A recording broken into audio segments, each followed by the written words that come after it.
Ouais, salut tout le monde, c'est Mickey Bloom One, mon nouveau nom sur YouTube, Mickey Bloom, Mickey Bloom. Je suis parti pour une nouvelle aventure là. Dans ma dernière vidéo sur YouTube qui était dans un refuge forestier en montagne en Suisse, en mode tranquille, sans bruit. Aujourd'hui, je m'apprête à faire une nouvelle aventure au fin fond du Rizou, en Suisse romande, Jura suisse. Je suis en pleine nature déjà, là je viens d'arriver. On voit, il y a les mousses, il y a la neige qui commence à fondre. Euh, Hier, j'ai essayé de tenter l'expérience parce que je voulais faire 6 jours de survie avec du matériel pour avec ma remorque de vélo, mon vélo. Et je me suis retrouvé embêté sur ce chemin parce que dès 1100 mètres d'altitude, on a la neige. J'avais beaucoup de poids, des panneaux solaires, 8 à 10 litres d'eau, de quoi cuisiner, de quoi recharger ma batterie, mes batteries, mon ordinateur, ma tronçonneuse électrique pour faire du bois. Et ici, on voit encore les traces d'essai de ma remorque de vélo. Et au bout de 100 mètres, c'était pas possible de continuer le chemin. J'ai trouvé un refuge plus haut en allant à pied. Un beau refuge bien isolé où je vais aller passer cette nuit ou 2 nuits en mode plus light. Comme c'était pas possible de passer avec ma remorque de vélo et vraiment du poids, aujourd'hui je suis à peu près à la même heure que hier. Hier il m'a fallu toute la journée pour me rendre compte que c'était pas possible avec tout ce poids. Du coup ce coup-ci j'ai repris ma remorque. Et au lieu de pouvoir tirer la remorque dans la neige, j'ai pris un gros sac à dos de montagne avec tout ce qu'il faut. Là, c'est 13 h l'après-midi. Et un petit sac à dos. Donc là, c'est bon. Je vais pouvoir grimper au chalet et faire mon autonomie, etc. Et en plus, je viens de recevoir des nouvelles chaussures là qui sont un peu légères. Mi-randonnée, mi-ville. J'ai mis du plastique dedans. De toute façon, si j'aurais pas mis, j'aurais eu les pieds mouillés. Du plastique. Au pire, je peux transpirer. Et comme il y a 1 heure de marche jusqu'au chalet, je vais voir si cette technique de plastique, à part la transpiration, s'il y a quelque chose de mouillé. Donc là, j'ai ma remorque. Je vais planquer mon vélo et ma remorque sous une bâche au milieu de la forêt, histoire qu'il n'y ait pas d'histoire, que personne ne la trouve. Et je vais commencer l'aventure cet après-midi.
Ouais, salut tout le monde.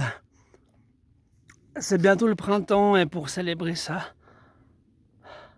après avoir caché mon vélo, être arrivé dans la nature, je me dirige vers un chalet magnifique où on peut entendre les chouettes hulottes, certains loups, on ne sait pas si je vais les entendre, un magnifique refuge ouvert.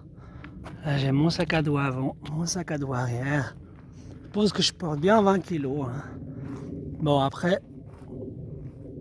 le refuge où je vais, j'ai 1 kilomètre, 2 kilomètres à pied. Où j'ai posé mon vélo avant et que j'ai mis dans ma remorque de vélo. Donc j'ai 4 litres d'eau, 3 litres de bière, la nourriture, de quoi recharger mes batteries, de quoi faire à manger.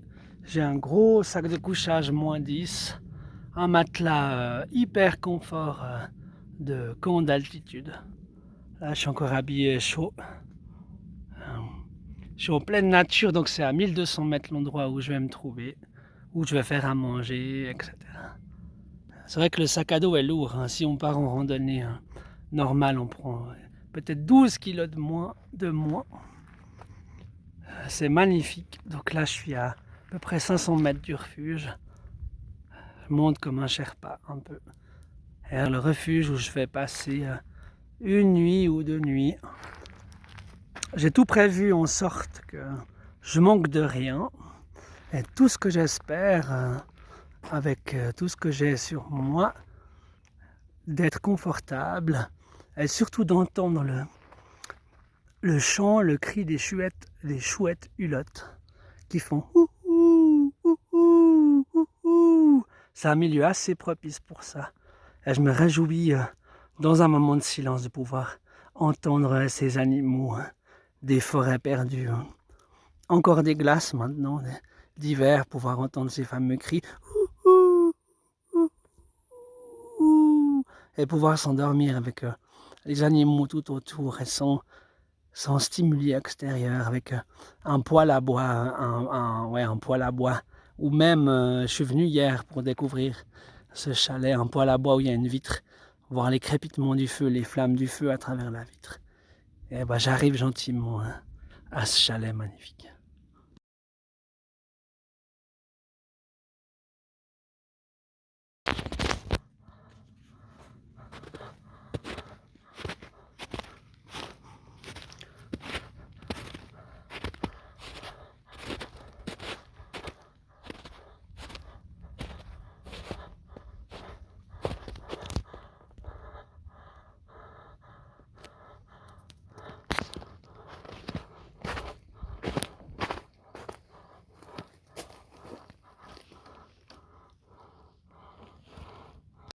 Ouais, salut. Alors du coup, je suis arrivé au chalet. C'est magnifique, vraiment magnifique. J'ai juste posé mes affaires, comme je vous dis, j'avais 4 litres d'eau, tout le matériel nécessaire pour faire du bois, tronçonneuse, scie, tout ce qu'il faut. Direct, j'avais extrêmement soif. J'avais prévu une poche à eau de 8 litres. Là, on peut juste desserrer le truc et hop, on a de l'eau de 8 litres. Alors pour un jour, 2 jours, 4 litres. Moins 4 litres, ça me suffit. J'ai posé toutes mes affaires sur la table. Là, comme ça, il y a 2-3 trucs, des bougies. Et surtout, je suis venu ici pour une grande colonne de béton qui est reliée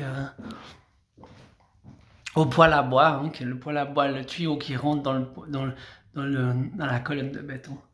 Avec du bois déjà sur place, un peu à scier, à couper, que je vais couper à la tronçonneuse. Fondre avec ma petite hache bien aiguisée. Et ouais, je suis surtout venu, il y a plusieurs chalets dans cette région, pour ce poêle à bois en fait, que j'adore, avec une vitre, hein. Comme ça ce soir je vous montrerai. Je pourrais ou cuisiner sur le poêle à bois et surtout voir la lueur du feu dans le poêle à bois. C'est surtout pour ça que je suis venu. Donc voilà, il y a un petit couvert à bois ici. On a des vieux bois qui sèchent depuis quelques temps, que je vais couper en morceaux, histoire d'avoir du petit bois, un couvert à bois. On voit, il y a de la lumière, enfin il y a de la lumière moyen, hein. Là c'est 3 heures l'après-midi. Il y a un petit banc là où je vais couper le bois. Et la forêt magique du Jura suisse. Avec ce chalet magnifique, quoi. Et il est super bien isolé. C'est des refuges où tout le monde peut venir pique-niquer, machin, etc. Là, on a des vieilles souches d'arbres où il y a carrément des myrtilles qui repoussent dessus. On voit que la place d'autres plantes et même un épicéa de l'ancien arbre repousse sur l'ancienne souche, qui se nourrissent des déchets organiques. Là, comme on voit encore des anciennes souches pour repousser des nouvelles pousses et myrtilles. C'est magnifique, on se croirait. On se croirait dans vraiment quelque chose. C'est les forêts. Magnifique chalet, là, on peut voir. Vraiment terrible. À 1200 mètres d'altitude, au milieu de la forêt. Il y a peu de coins encore où on retrouve des lieux aussi paisibles. Là, j'ai entendu une petite tronçonneuse, mais à des kilomètres. À des kilomètres. Où ils font de l'élagage, l'entretien des bois. Et ouais, magnifique refuge. Il y a même des gens qui passent là. Allez, à plus, ciao.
Ouais, salut, comme vous pouvez voir, vous avez pu voir, j'ai fait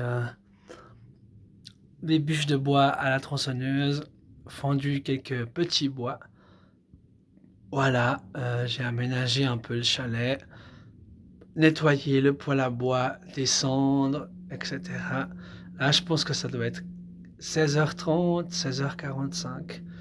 Donc j'ai fait tout ça avant la nuit. Je me prépare dès qu'il fait nuit à faire du feu dans le poêle à bois. C'est un poêle à bois vitré. Donc je me réjouis de voir les flammes dans le chalet. Je suis paré, il y a un grand rayon de soleil à présent et c'est un bel endroit assez magique.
Ouais, du coup là, je viens d'allumer le feu. Ça commence à crépiter avec le feu que j'ai fait. Oui, comme j'ai dit au début par rapport à mes chaussures. Une petite chaussure en cuir, semi-randonnée, voire style un peu ville. J'ai mis des chaussettes normales en coton, comme tout le monde. J'ai marché 1,5 km dans la neige. Et c'est une technique. J'ai mis autour de mes chaussettes du plastique, n'importe quel plastique, dans les chaussures et j'ai marché dans la neige froide, humide, mouillée pendant 1,5 km. Et là, je suis à pieds nus. Et pendant 1,5 km, jusqu'à maintenant, j'ai pas du tout eu les pieds mouillés. Donc c'est une bonne technique. Et bon, après, il faut pas les laisser 4 à 6 heures de temps. Juste le temps qu'on marche, d'arriver à l'endroit au chalet. Et bah, t'as les pieds au sec, hein. Et après, bah, t'aères. Au bout de 3 heures de temps, t'as les pieds qui commencent à transpirer, mais c'était une vraiment bonne technique.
Ouais, voilà, après cette belle aventure, je vais finir la vidéo par là. Je vais passer la nuit, etc. La nuit s'éteigne. J'ai mon sac de couchage ici là qui gonfle, un sac de couchage en plume de canard, etc. Avec le matelas, là j'ai même un coussin. Voilà. On voit le feu qui crépite. Je laisse mon capuchon parce que ça tient bien chaud, etc. On voit le feu qui crépite dans le vitraux du poêle à bois. Voilà. Je vais allumer la lampe. La lampe à pétrole. C'est une lampe que j'ai commandée sur internet. Voilà. Espérons qu'il y ait la mèche qui s'allume. Voilà. Je t'allume. Tac. Il commence à faire nuit. Voilà. Je vais finir cette vidéo par là. Par cette belle lampe qui s'allume au milieu de la forêt. Magnifique. Vraiment magnifique. Suspendue la lampe. Alors je vous laisse pour de prochaines aventures. D'ici quelques minutes, il fait nuit. Avec la belle lampe à pétrole. Et une nouvelle perspective de chalet, etc. Pour une petite vidéo en mode refuge, dans la nature, avec autonomie un peu partielle. De peut-être tenir un jour, 2 jours. Le soleil se couche, c'est merveilleux. Et les derniers rayons du soleil. Voilà. Sur ce, bonne soirée, bonne nuit et bon visionnage. Merci de liker, de vous abonner. Et puis, à bientôt pour de prochaines aventures. D'aventures en forêt, en autonomie, dans les refuges, en camping, etc. Allez, à bientôt.